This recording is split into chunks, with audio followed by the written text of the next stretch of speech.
ante la Asamblea Legislativa y se extiende hasta el 30 de noviembre. El Poder Ejecutivo puede convocar a sesiones extraordinarias o prorrogar las sesiones ordinarias. La sesión es dirigida por el presidente de la Cámara de Diputados, que administra el uso de la palabra y las distintas instancias del funcionamiento.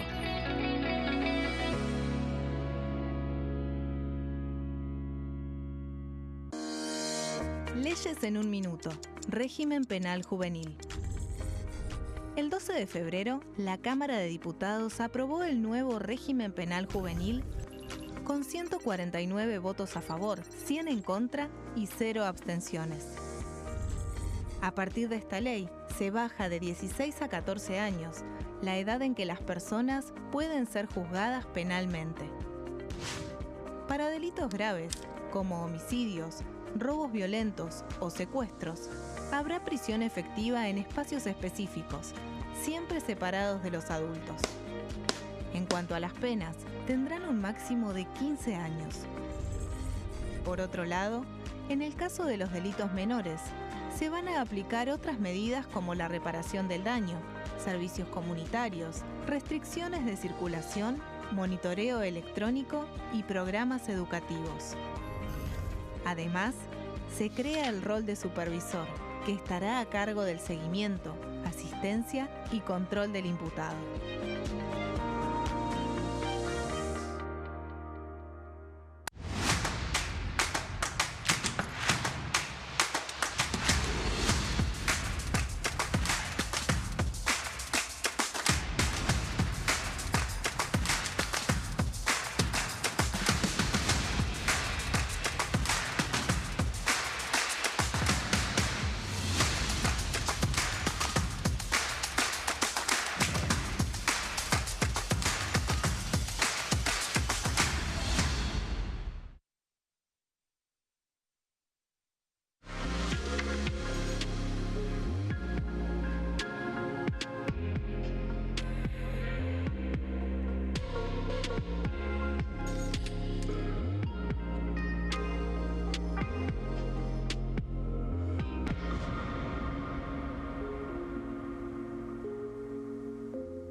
Hola a todos, bienvenidos. ¿Cómo les va? Esto es Consenso, estamos en vivo en la pantalla de DTV. Aquí estaremos en vivo hasta las 13 horas contándole toda la actualidad de la Cámara de Diputados, pero también de la Cámara de Senadores, la actualidad política en definitiva, en una semana que es una semana completa, donde mañana va a haber actividad de distintos grupos parlamentarios, pero es una semana que antecede al receso de invierno, a la final de la Copa del Mundo, así que se imaginan que el ritmo va bajando progresivamente. Bueno, vamos a hacer los títulos de esta hora y en un ratito presentamos al equipo.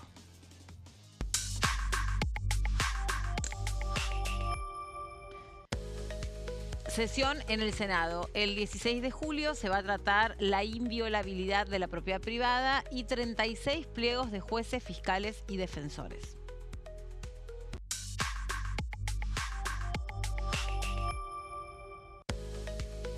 Reforma del Banco Central. El presidente Javier Milei se va a reunir con diputados y senadores para exponer detalles de este proyecto.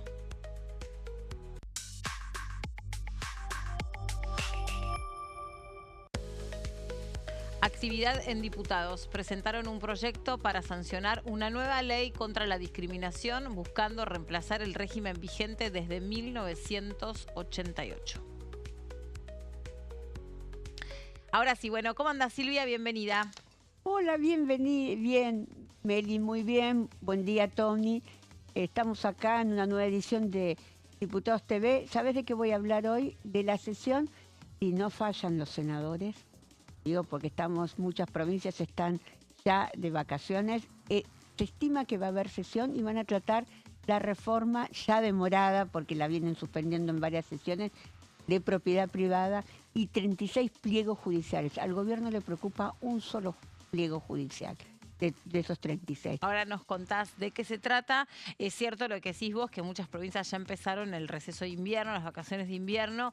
Hay mucha expectativa también por el flujo económico que pueda generar esto, las actividades que puedan activarse en relación a este movimiento que todos los inviernos se produce, de cara a una temporada que está esperando a ver cuál es la reacción, sobre todo de los argentinos, para ir hacia las provincias que naturalmente son las más elegidas en invierno, con una temporada de esquí que viene salada, equiparada a temporada de esquí de Estados Unidos o de Europa. Así que viene con esos valores, hay que ver, porque también gran parte de los turistas se fue hacia el Mundial, se fue a seguir la Copa del Mundo, así que hay que ver cuánto dinero queda aquí en el turismo local, de cara a que muchas personas, si tenían algún peso ahorrado, bueno, más que un peso ahorrado, un poquito de pesos ahorrados, se fueron al Mundial, porque hay muchos argentinos que esperaron hasta el último momento y están viajando ahora para ver estos últimos partidos. ¿Cómo andas, Tony? Hola Meli, hola Silvia, ¿cómo andan? Bien. Sí, una semana atravesada completamente por el Mundial, pero también por lo que pueda llegar a ocurrir en el Senado, donde volvemos a ver, ¿no?, cómo al oficialismo les sigue costando llevar fuerte su agenda de temas. Todavía quedan muchísimos pendientes. Fue muy ríspida la sesión de la semana pasada por el tema de las agendas que se podían llegar a tratar, pero sí, se prevé esa sesión. Yo lo que traje para compartir hoy tiene que ver con un proyecto de un tema que está en discusión en todo el mundo, que tiene que ver con la discriminación a partir de, bueno, el Mundial también ha sido un disparador de muchos comentarios xenófobos y discriminadores. Bueno, hay un proyecto de ley para actualizar la ley vigente, que es de 1988, con una modificación de penas y sanciones, y también con alcanzando distintos objetos de discriminación. Es interesante, ahora lo vamos a conversar en un ratito. No me quiero ir mucho del esquema, porque ahora hay un factor desde 1988 en adelante a donde también se reproduce y se amplifican los actos discriminatorios, que son las redes sociales. Y Claro. eso les digo que es moneda corriente, sobre todo para todos aquellos que integramos alguna minoría. Recibimos a diario, les puedo asegurar, agresiones discriminatorias. Y lo más triste y doloroso es que después redes sociales como Instagram no hace absolutamente nada. O sea, te podés cansar de denunciar personas que te hostigan, te persiguen o te violentan con razones xenófobas. Y Instagram por lo menos no hace absolutamente nada. No. Yo he replicado, he denunciado, me he cansado y no hacen Twitter nada. un poco más. Y de vuelta vos ves los perfiles, y no se hace nada. Y te dicen, tenés que denunciar. Pero si estoy denunciando en el que lo que se va a debatir seguramente tiene que ver con el grado de responsabilidad de esos lugares que en definitiva terminan alojando o permitiendo esos Sí. actos discriminatorios. Si hay o no hay responsabilidad y si les cabe o no les cabe alguna sanción. Yo no he conseguido demasiado, nunca me han prosperado las denuncias, sobre todo de los perfiles de las personas que desde el anonimato te agreden por pertenecer a una minoría. Yo me he cansado de denunciar y no he recibido ningún tipo de ni de preocupación, ni de revolución de esa denuncia, nada. Distinto es cuando vos denuncias acá en una fiscalía porque alguien te amenaza o te dice algo, ahí es diferente, pero yo creo que las redes sociales son solidarias a este tipo de actos. Y hoy lo ves más extendido y además que generan un daño en ese sentido también. Justamente a raíz de todo lo que pasó con Mbappé, en Twitter las personas pueden decir y expresarse como se les antoja sobre las personas por pertenecer Sí. a distintos colectivos y no pasa nada. Así que bueno, ya lo discutimos. Vamos a compartir lo que ocurrió en Tucumán, en la provincia de Tucumán, porque en el medio de todo esto el presidente Javier Milei viajó a esa provincia, como lo hizo también el año pasado, a propósito de la conmemoración del Día de la Independencia. Allí le habló directamente a los gobernadores, a las provincias, a aquel ex Pacto de Mayo que luego se celebró en julio en esa misma provincia, y también pidió obviamente desde el Congreso de la Nación estar a la altura de ir aprobando distintos programas que hagan a la Argentina un país más independiente, más libre y por supuesto también más federal. A ver, lo compartimos. Hace 2 años el Gobierno Nacional firmó junto a la mayoría de los gobernadores, aquí mismo en Tucumán, una carta de principios que llamamos Pacto de Mayo. Consistió en 10 puntos que, en un país devastado como el que heredamos, consideramos indispensables para sacar a la Argentina de su decadencia y encaminar hacia un futuro de prosperidad.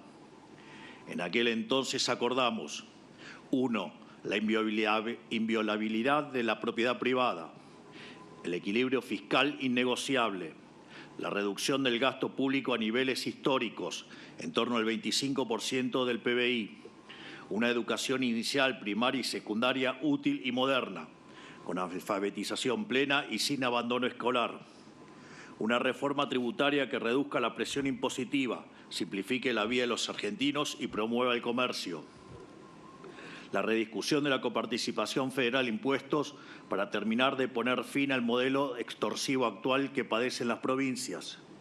7. El compromiso de las provincias argentinas de avanzar en la explotación de los recursos naturales del país. Una reforma laboral moderna que promueva el trabajo formal. Una reforma previsional que le dé sustentabilidad al sistema y respete a quienes aportaron. La apertura del comercio internacional, de manera que la Argentina vuelva a ser protagonista del mercado global. Muchas veces la vorágine del presente nos quita poder de reflexión sobre el pasado. Que al tomarnos una pausa y repasar estos puntos, podemos observar que hemos avanzado en una gran parte de ellos y podemos ver que la Argentina de hoy es diametralmente opuesta a la Argentina que heredamos hace 2 años, cuando estos puntos eran tan solo una intención. Evitamos una hiperinflación que hubiera sumido a cerca del 90% de los argentinos en la pobreza. Y por si fuera poco, además logramos reducir la pobreza, digamos, a 27 o 28% según la frecuencia que se tome.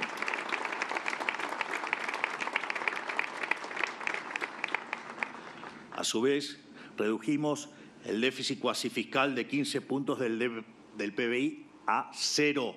Hicimos el ajuste más grande de la historia de la humanidad. Eliminamos el cepo cambiario que les cercenaba la libertad a la gente de ahorrar en dólares.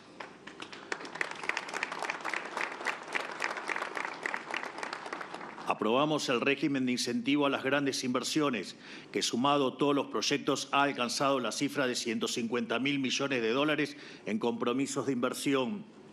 Realizamos más de 16.000 reformas en el gran entramado legal que atosigaba a los argentinos. Llevamos más de 2 años con superávit fiscal, desendeudando a un país que vivía sometido por el flagelo de la deuda permanente. Como consecuencia de todo esto y de nuestra política económica, el riesgo país está cayendo a valores que no se veían hace más de 8 años. Pasamos de niveles del 3.000 a cerca de 400.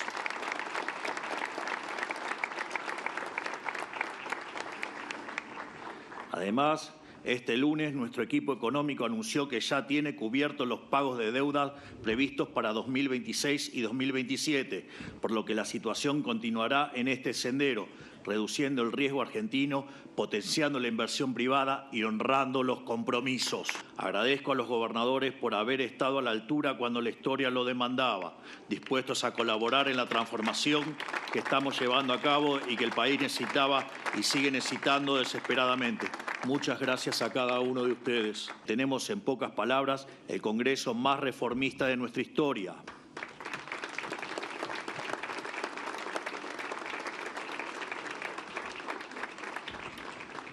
Por eso es momento de hacer una renovación de los votos y ratificar nuestro compromiso con el Pacto de Mayo, por el bien de todos los argentinos y por el bien de todas las provincias. Hoy estamos entrando en una nueva etapa de nuestro gobierno, marcada por el impulso de una ambiciosa agenda de reformas basada en lo firmado aquí mismo en el Pacto de Mayo 2 años atrás. Nos mueve la posibilidad de llegar a las elecciones con incluso para mostrar que la gente nos evalúe en función de cuántas reformas hayamos hecho. Queremos que nos juzguen por el grado al cual logramos cambiar el país y por eso mismo no tenemos un segundo que perder. En esta línea, quiero compartirle aquí los proyectos que hemos enviado al Congreso y que estarán en tratamiento en los próximos meses. Nuestras 3 prioridades ahora mismo son La modificación del régimen de zona fría para terminar con el subsidio indiscriminado y poder concentrar la asistencia en los sectores que realmente lo necesitan, en lugar de hacer que los más vulnerables sigan financiando la energía de quienes sí pueden pagarla. La modificación de la ley de inocencia fiscal para volverla universal y más previsible. Y la reforma política para que la política vuelva a estar al servicio de la gente, en lugar de volver a la gente un instrumento de la política. Propondremos además la modificación de la Carta Orgánica del Banco Central para que su principal función vuelva a ser la de preservar el valor de la moneda, en lugar de financiar los proyectos del político de turno. Con esto vamos a terminar con 91 años de estafas de la política a los argentinos de bien.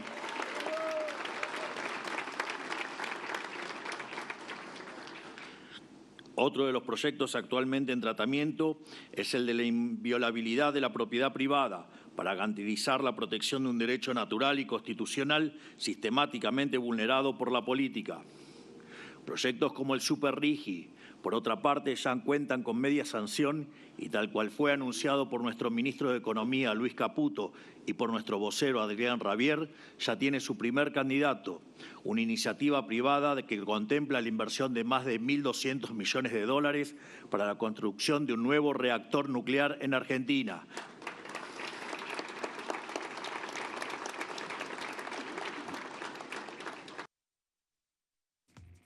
Bueno, este discurso correspondía a la vigilia por el acto y el TDUM del 9 de julio. Ahora en un ratito vamos a compartir las imágenes precisamente de ese momento, del TDUM. Pero bueno, Tony, vos adelantabas que habías preparado el tema de un nuevo proyecto que habla sobre tratar de prevenir y sancionar los actos de discriminación. Sí, así es, Meli, pues es un tema que está en discusión en todo el mundo, particularmente a partir de lo que generó el Mundial, a partir de las declaraciones también de la vicegobernadora de Mendoza sobre la selección de Francia, pero también es un tema obviamente que acompleja a la sociedad argentina en general, aunque no parece ser uno de los principales problemas que tiene Argentina la discriminación, a diferencia de otros países, donde sí es mucho más fuerte.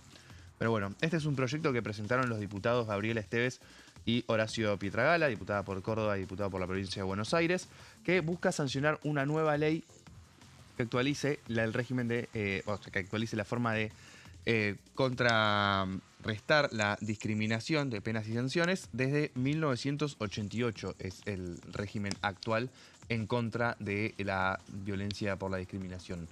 Este es un punto importante porque, bueno, la sociedad de 1988 en Argentina era una muy distinta a la que es hoy, y como decías vos, Mary, la forma de discriminación y los objetos de discriminación han ido cambiando a lo largo de los años. El proyecto apunta a prevenir, sancionar y reparar todo acto discriminatorio en el país. Se apoya en un dato que a mí me llamó la atención, que lo presenta el Observatorio de la Universidad de Buenos Aires, de Psicología de la Universidad de Buenos Aires, que detalla que un 35% de los argentinos dice haber sufrido discriminación en el último año. Es un dato no menor, porque muchas veces también la discriminación aparece, y esto es una de las observaciones de este informe, aparece como silenciada o autocensurada también por la persona que sufre la discriminación, y le da un lugar de menor importancia a algo que a mayor escala puede ser muy agresivo para la vida de las personas.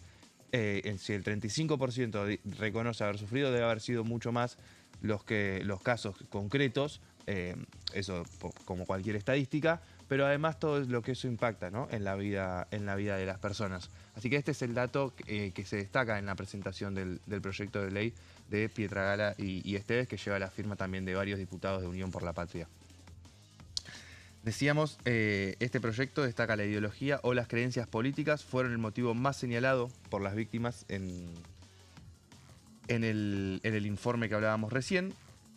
Le siguieron la edad y alguna condición física o mental. Pero destacamos esto, ¿no? La ideología o las creencias políticas en Argentina son, según este informe, los principales motivos para discriminación.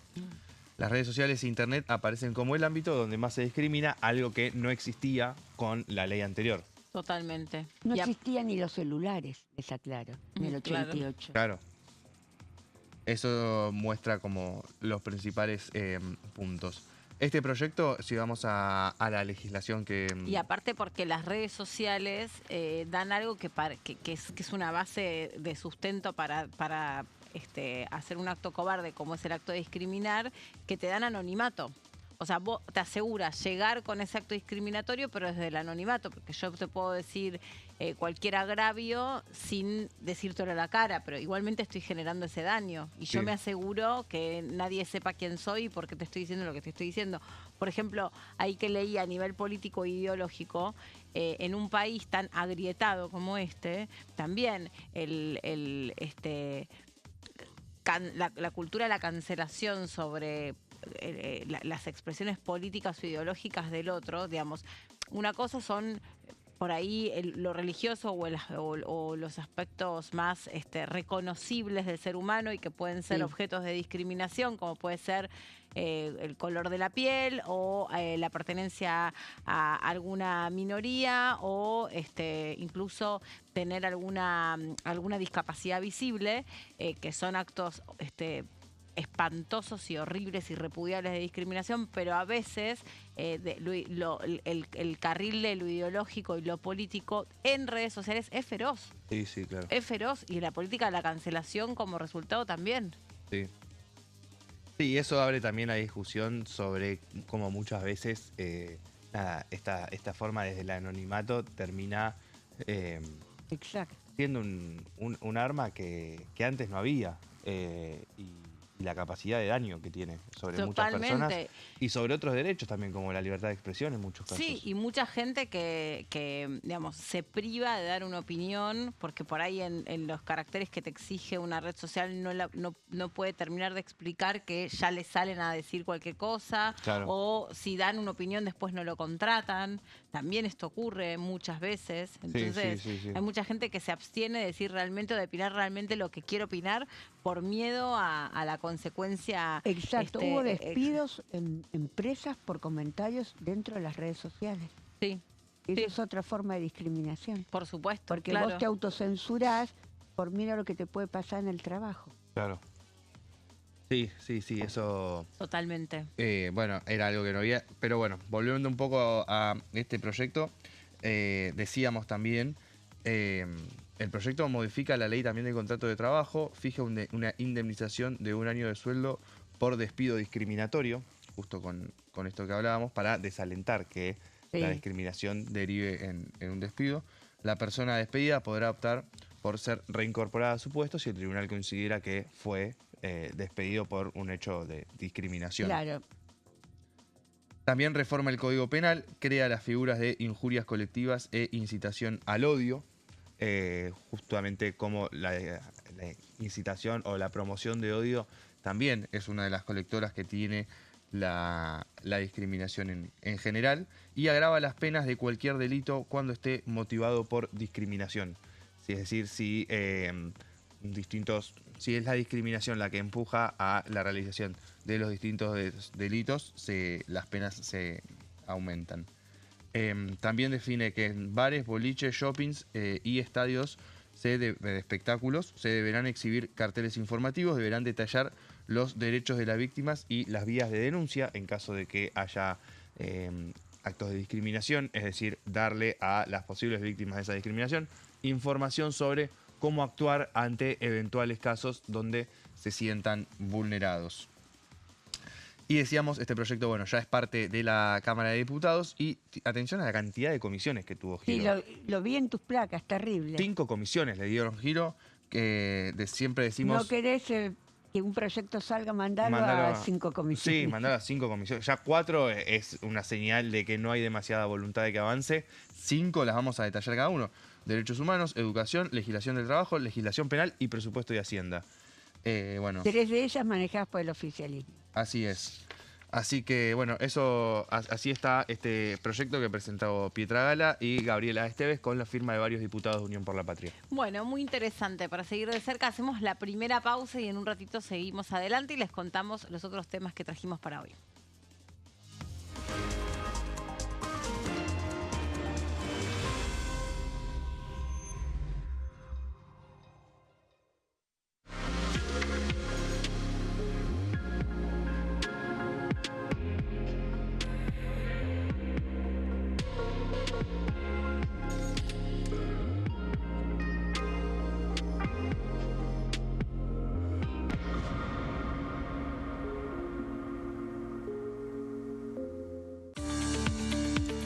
Leyes en un minuto.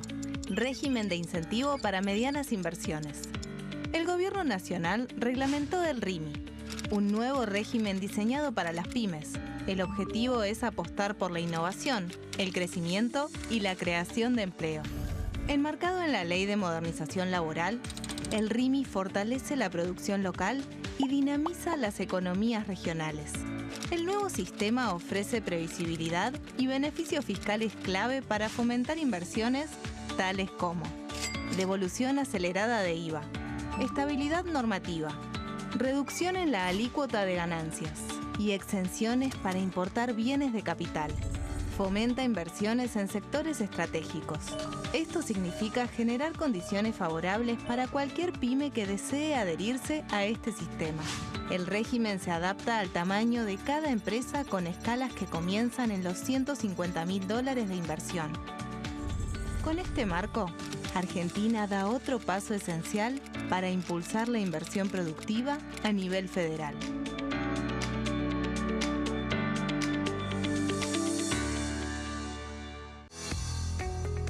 ¿Quiénes conforman el Congreso? El Congreso de la Nación está conformado por la Cámara de Diputados y la Cámara de Senadores. La Cámara de Diputados representa al pueblo de la nación argentina. Esto significa que las provincias más grandes y con mayor cantidad de habitantes tienen muchos más diputados que las provincias más pequeñas. La manera de establecer las cantidades es proporcional. Por ejemplo, la provincia de Buenos Aires cuenta con 70 diputados nacionales y la provincia de Tierra del Fuego con 5. La Cámara de Senadores representa a las provincias. Cada provincia envía 3 senadores al Congreso Nacional. El total de senadores es 72, dado que las provincias argentinas son 24. Este es el número fijo, estipulado por la Constitución Nacional. Cada 2 años, el Congreso Nacional renueva la mitad de sus diputados y 1/3 de sus senadores nacionales. El mandato de los senadores es de 6 años, mientras que el de los diputados es más breve, dura solamente 4 años. La Cámara de Diputados tiene 257 miembros. En el recinto, los diputados se agrupan en bloques y en interbloques que expresan partidos políticos o afinidad ideológica. Existen también los monobloques, integrados por un solo diputado. El bloque oficialista se dispone a la derecha del presidente de la Cámara, el bloque opositor mayoritario a la izquierda, y en el centro, los bloques con menos cantidad de integrantes. Son requisitos para ser diputado: tener al menos 25 años, 4 años de ciudadanía argentina, haber nacido en la provincia por la que se postula o haber residido en ella los 2 años precedentes.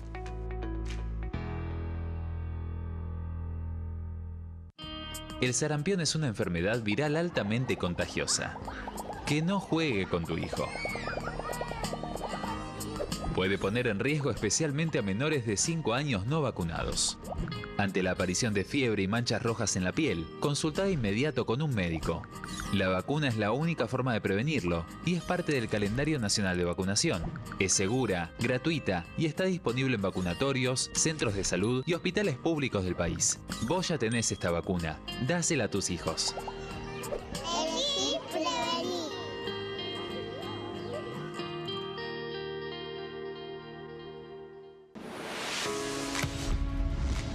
¿Cómo funciona el Congreso? Cuando un proyecto de ley ingresa a la Cámara de Diputados, ya sea presentado por un legislador, enviado por el Poder Ejecutivo o producto de una iniciativa popular, se trata primero en el ámbito de las comisiones.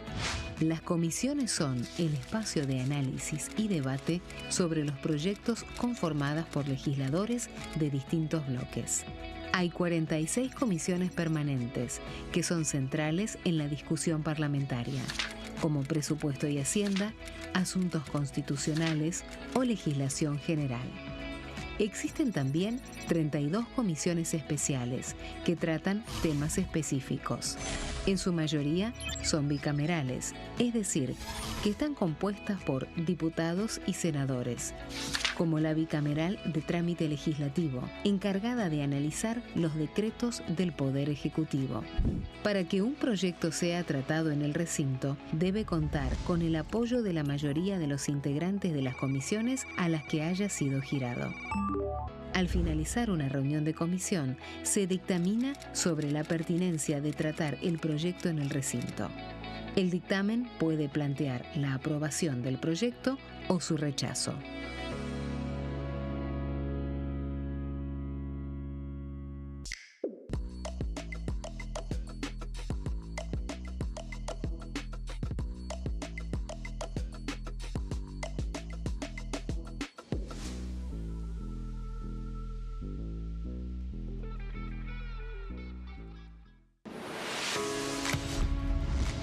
¿Cómo funciona el Congreso?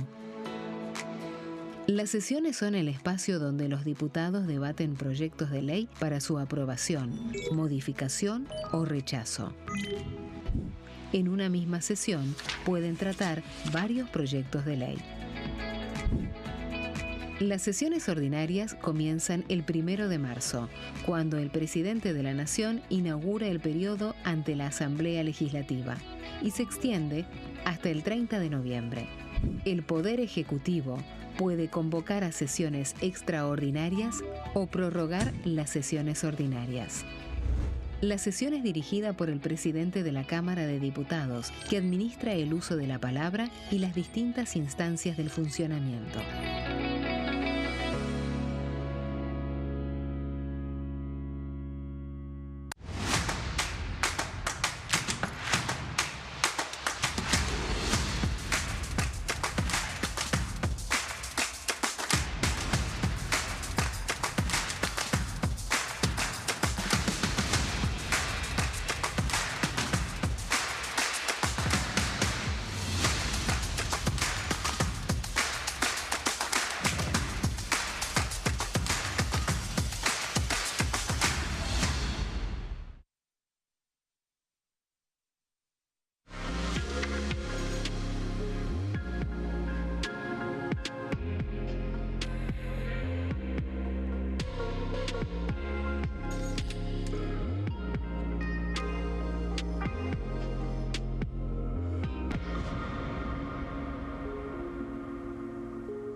Muy bien, seguimos adelante aquí en Consenso en un día con una temperatura muy baja en la ciudad de Buenos Aires, que arrancó con nieblas y el cielo nublado.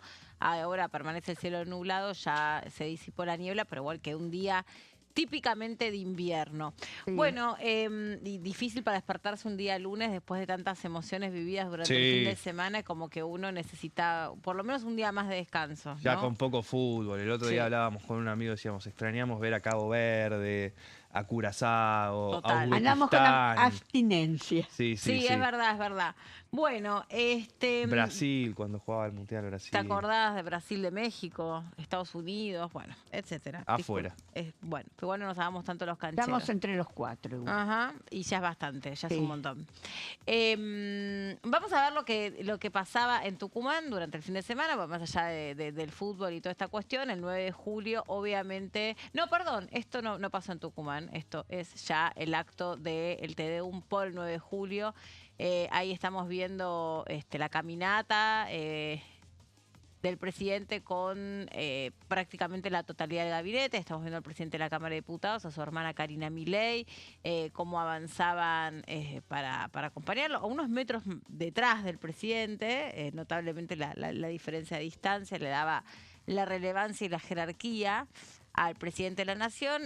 Los miembros de, ahí estamos viendo también un ministro de Defensa, por supuesto el flamante jefe de ministros, Diego Santilli, en la primera fila, el saludo de los granaderos, Y ahí avanzaba entonces el presidente en este acto. Ya lo que compartíamos hace un ratito era el discurso de la vigilia, donde llamaba a los gobernadores. Hubo mucha presencia de gobernadores en ese acto. Llamaba a los gobernadores a refundar un nuevo pacto que lleve a la Argentina a un lugar superior, más federal, más de mayor nivel internacional. Estamos viendo también cómo saluda Sí, las autoridades de la iglesia también recibiendo a los funcionarios para escuchar el Te Deum de García Cuerva, que tiene acostumbrado al gobierno al castigo de alguna forma, por lo menos de forma verbal. Una de las pocas críticas que el presidente Milei acepta recibir sin responder con su tono tan verborrágico. Pero otros sí lo han hecho, ¿no? Otros referentes de la Libertad Avanza han decidido expresarse, como por ejemplo Bertí Venegas Lynch. Se expresaron en función de lo que fue esta homilía. Ahí está el presidente. Me llama la atención, hice una pausa porque me llamó la atención esa persignación, porque el presidente, bueno, estaba estudiando para convertirse al judaísmo. No, pero no es así. Él se siente cerca al judaísmo, pero él cuando asumió juró por los santos evangelios, así que él sigue siendo católico. Es una situación media rara. Sí, porque además, por ejemplo... Pero le gusta leer la Torá, todo eso. Sí, y aparte realmente es un estudioso y por eso es que también pudo acceder a la tumba del gran rabino en los Estados Unidos, en New York, donde no todo el mundo puede hacerlo. Tenés que tener como cierto respaldo importante de la representación, sobre todo Chabad Lubavitch, que es una de las representaciones más ortodoxas. Claro, es donde está más cerca él, claro. Ese es el tema. Bueno, por eso te digo, si bien él sigue siendo... Bueno, tal vez no lo sé realmente en profundidad, pero bueno, es una persona que se inspira mucho en la historia del pueblo judío y toma muchas metáforas, sobre todo de los macabeos. Por eso me llamó la atención, porque creo que es la primera vez que lo veo, yo por lo menos me llamó la atención persignarse. Siempre lo he visto como más vinculado a la religión judía. Igual es una cuestión de absoluto respeto lo que ha hecho, porque si él sigue siendo, tal vez, ante todo es un hombre de fe, yo entiendo, ¿no? Sí, él sigue siendo católico y lo dice siempre, ¿eh? Ah, ok. Sí, yo tenía entendido que, porque además, les cuento para quienes no saben, para convertirse al judaísmo requiere de mucho estudio, no es algo que solamente tenga que ver con un impulso de fe de lo que uno siente que es importante, sino que tenés que, tenés que estudiar, tenés que pasar por distintas instancias para que seas aceptado como tal. Es lo mismo que un niño o una niña que hace su iniciación en las ceremonias del Bar Mitzvah o Bat Mitzvah. No es simplemente querer hacerlo. Mi hija estudió todo el año. Sí, por supuesto. Mi hija estudió todo el año en el colegio. Sí. Todos los viernes se quedaba a estudiar para poder tomar su Bat Mitzvah. Sí. Sí. Bueno, ahí está entonces la caminata y todo lo que sucedió a propósito de la conmemoración de un nuevo aniversario del 9 de julio, de la independencia. Es una fecha patria muy importante. También algo que se comparaba mucho, ¿no? Porque, bueno, el 4 de julio es el Día de la Independencia de los Estados Unidos y cómo, por ejemplo, que el presidente también viajó para ello, cómo los Estados Unidos celebra... No viajó, perdón, participó del acto en la Embajada de Estados Unidos. Razón. Tenía previsto viajar, pero finalmente no lo hizo. Tenés toda la razón. Gracias por la aclaración. Pero como en los Estados Unidos se festeja y se celebra de una manera distinta. Está bien que este 9 de julio, yo lo vi sobre todo en las calles, estaba cruzado por el Mundial, entonces me parece que eso como que reflota un montón de sentir nacional. Y la gente iba con la camiseta, con el poncho, con la bandera, pone banderas en sus balcones. Cualquier otro pero cualquier otro 9 de julio... No. Yo estuve también en Chile para el Día de la Independencia y ahí hay un respeto total por la fecha. Vos ves que es casi creo que es hasta obligatorio poner la bandera en los balcones. Mirá. Si no me equivoco, creo que es obligatorio Sí. porque a mí me llamó la atención y creo que tenía que ver con que es como obligatorio, es como un mandato, es como es lo que se hace. No sé No. si alguien te dice algo si no la pones, ¿no? Tampoco para ser justa, pero es un mandato. Acá parece haber una serie de dirigentes también más entusiasmados en celebrar la independencia de Estados Unidos. El alcalde de la Ciudad de Buenos Aires ha hecho un despliegue monumental con shows de drones, banderas colgadas y Sí. demás de los Estados Unidos.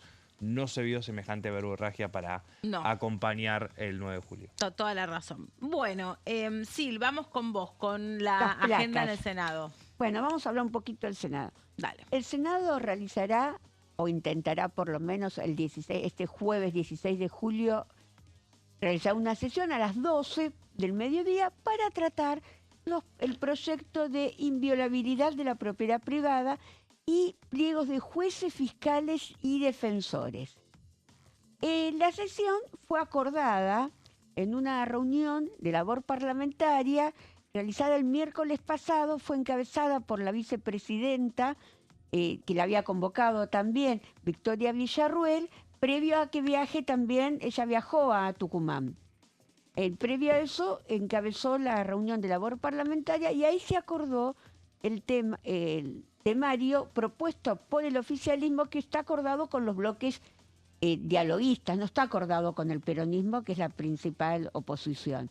¿Por qué no está acordado con el peronismo? Pues el peronismo rechaza tratar el tema de propiedad privada porque dice que estamos entregando las tierras del país.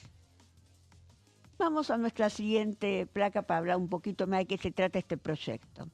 El proyecto de propiedad privada tiene varios puntos importantes este proyecto, pero uno de los puntos centrales es que elimina las restricciones que tenían los empresarios extranjeros para poder adquirir tierras, que estaban establecidos esos límites en la ley 26.737, que solo permitía adquirir unas 1.000 hectáreas por titular.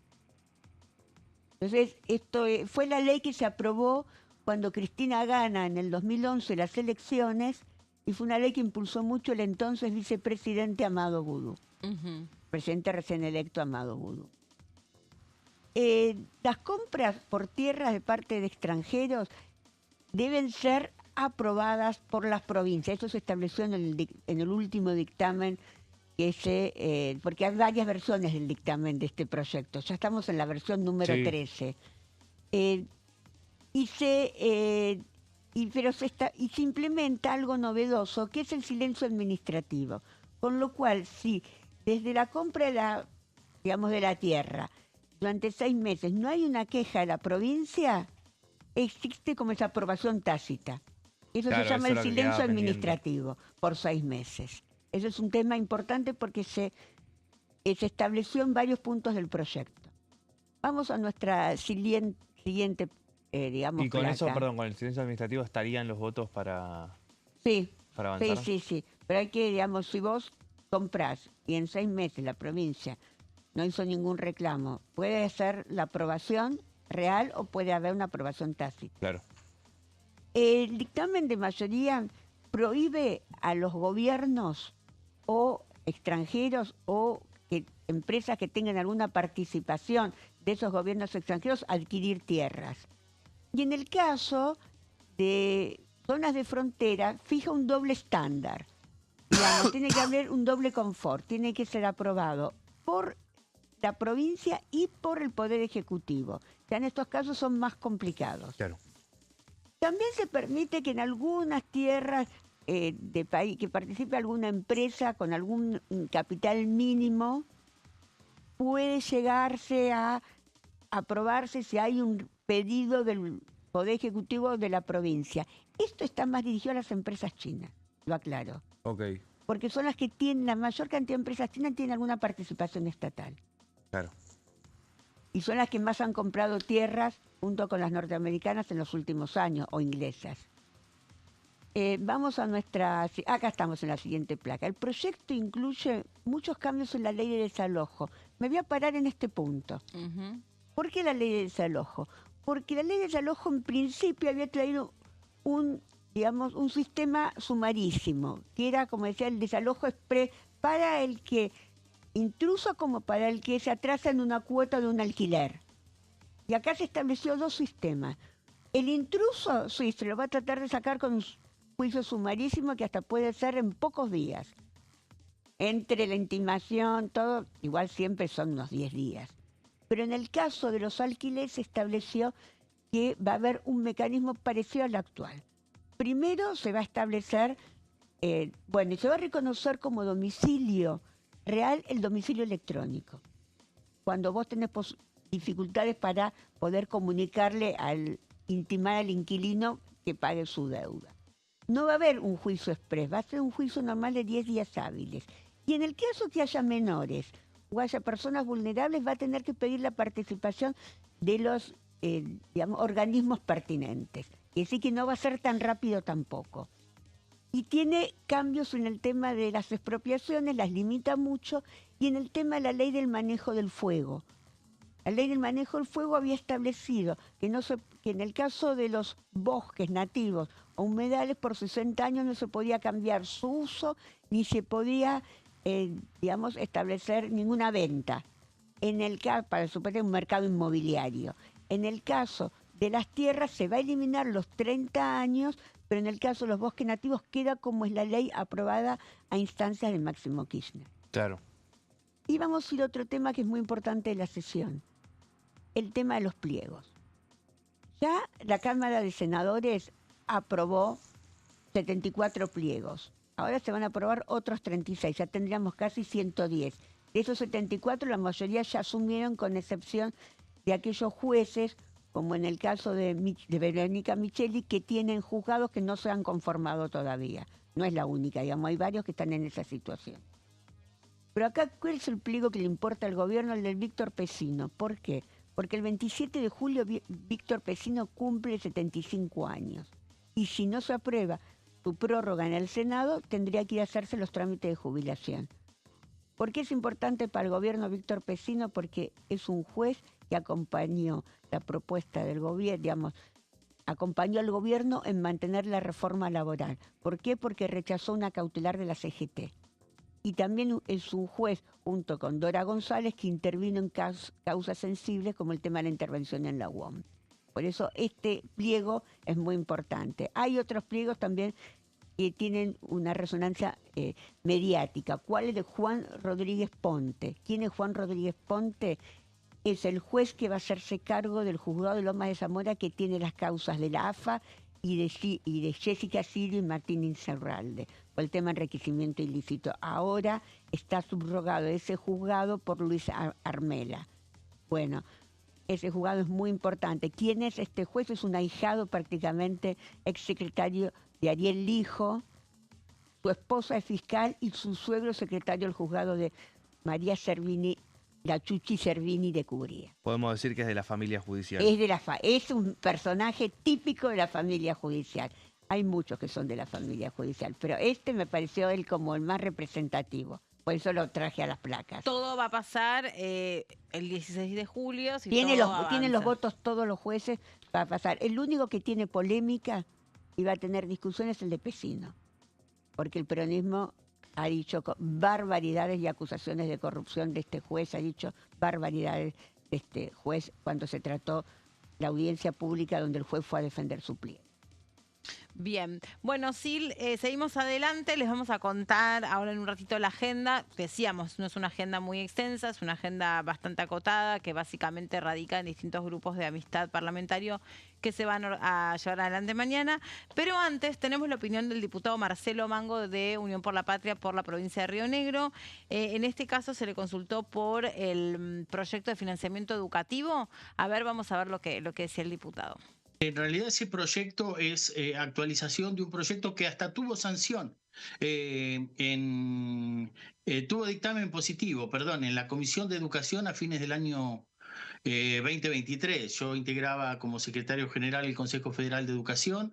Fue una iniciativa trabajada por el Ministerio de Educación de la Nación, la gestión de Jaime Persic, pero acordada y trabajada en el Consejo Federal de Educación, que vale la pena recordar que en esos años que a mí me tocó ser secretario general acompañando al ministro Persic, todas sus resoluciones, absolutamente todas, fueron por unanimidad de los 24 ministros de todas las provincias. Y ese proyecto de ley que fue trabajado en la Comisión de Educación y, como le decía, llegó a tener dictamen positivo de la Comisión de Educación. Después era un año electoral y no se llegó a votar en los meses de octubre, noviembre y diciembre, pero ahí ya proponía, la central era incluso aumentar el porcentaje y diferenciándolo, el 6% para la educación obligatoria y el 2% del PBI para la educación universitaria y la ciencia y la tecnología. Después, por supuesto, comprende otras metas, como era los 190 días de clase, que es un acuerdo del Consejo Federal también, pero en la ley está en 180 días. Y por supuesto también incluye metas para los distintos niveles, de universalizar la sala de 3 años, que si uno lo ve con la caída de la matrícula, producto de la baja de la natalidad en la Argentina, estamos en condiciones de tener una meta que por supuesto que es muy igualadora, porque cuanto antes igualamos, cuanto antes damos mayores posibilidades y oportunidades a nuestros chicos, y el nivel inicial es el ingreso al sistema educativo y a compensar y a trabajar esas desigualdades, es una meta que hoy se vuelve más objetiva y más concreta. También, por supuesto, de profundizar la entrega de materiales pedagógicos y materiales tecnológicos, que el Estado argentino llegó a hacerlo 1 a 1 en distintos niveles del sistema educativo, y que es otra de las políticas a considerar cuando después vemos evoluciones en las pruebas a aprender que algunos no se pueden explicar o algunos quieren forzar, pero creo que hay que tratarlas con seriedad y ver concretamente las políticas y la ejecución concreta. La otra es, por supuesto, aumentar la formación técnica, a la que también se cercenó presupuesto en el presupuesto 2026, se recortó la ley que invertía en educación técnica, y nosotros lo estamos viendo en la región, ¿no? Con la necesidad, con todo el desarrollo que está teniendo el sector hidrocarburífero, el desarrollo de Vaca Muerta, el desarrollo de la minería también, la necesidad de tener muchísimo, y en las distintas áreas, ¿no? Claro. De nuestra economía regional y provinciales, la necesidad de tener más formación de técnicos, ¿no? Y en esto creo que es otra cuestión a fortalecer. Ahí proponíamos duplicar en ese proyecto de ley la formación técnica en nuestras escuelas secundarias, y así como un conjunto importante de metas que, por supuesto, ¿no? Están para discutir, están para debatir, están para mejorarse y profundizar, pero para nosotros es central hoy volver a discutir el financiamiento educativo, porque sufrieron mucho los sistemas educativos provinciales en la década del 90 con la ley de transferencia sin financiamiento. Sí.